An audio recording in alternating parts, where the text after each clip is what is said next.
তো এটা দেড় 3 মাস হয়ে গেল ওষুধ খাচ্ছে। আর খাওয়া দাওয়া কি হাঁটা চলা কোনো কিছু শরীরে উল্টো কোনো সমস্যা সেগুলো কিছু নেই। যে ওর জন্য খাওয়া দাওয়া বলো, ঘুম বলো বা কাজের অসুবিধা, ওগুলো সমস্যা নেই। আর নাহলে প্রায় কম বেশি ঠিক আছে। আমার নাম দীপক কুমার বেরা, আমার বাড়ি পূর্ব মেদিনীপুর। আমার যে পেশেন্ট আছে উনি রেণুকা বেরা, ওনার সঙ্গে মায়ের সম্পর্ক, মা হয় আমার। বয়স হচ্ছে 58, 2বার হয়ে গেছে, এটা 3বারে হয়েছে। এখন মানে প্রথমে একটু ছোট্ট করে বুকে যেহেতু স্তনের উপরে হয়েছিল ছোট্ট করে, তো ওটা কিছুদিন থাকতে থাকতে বড় হলো। তখন আমি উড়িষ্যা গিয়েছিলাম, ওখানে দেখানোর পর ওরা বলে ক্যান্সারের দিকে চলে যেতে হবে, টেস্ট করিয়ে বললো অপারেশন করতে হবে। অপারেশন না করার জন্য আমরা এখানে খবর পাই, মোবাইলে দেখি যে এটা আয়ুর্বেদিক আছে কালীঘাটের কাছে, তো এখানে আসি। তো এটা দেড় 3 মাস হয়ে গেল ওষুধ খাচ্ছে।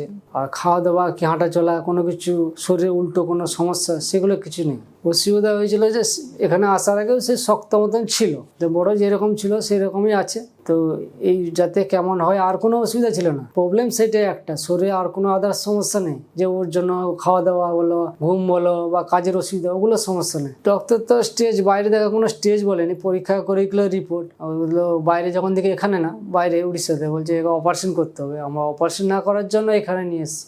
না স্টেজ কোনো আমরা তো বুঝতে পারিনি, রিপোর্ট বায়োপসি করেছিল, তারপর ওগুলো কিছু আরও রিপোর্ট করতে হবে। খাওয়া দাওয়া সব কিছু ভালো, কোনো অসুবিধা নেই। শরীর এমনি টুকটাক কাজ বলো, খাওয়া বলো, ওগুলো সমস্যা নেই। সমস্যা দেখছি কোনো পরিবর্তন, যেমন জিনিস তেমন মনে হচ্ছে, এরকম একটা মনে হচ্ছে। অসুবিধা একদম ব্যথা করে, যে মনের মধ্যে একটা যে এটা কীভাবে ফিনিশিং হবে।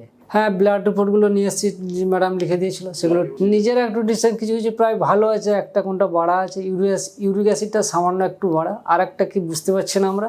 আর নাহলে প্রায় কম বেশি ঠিক আছে।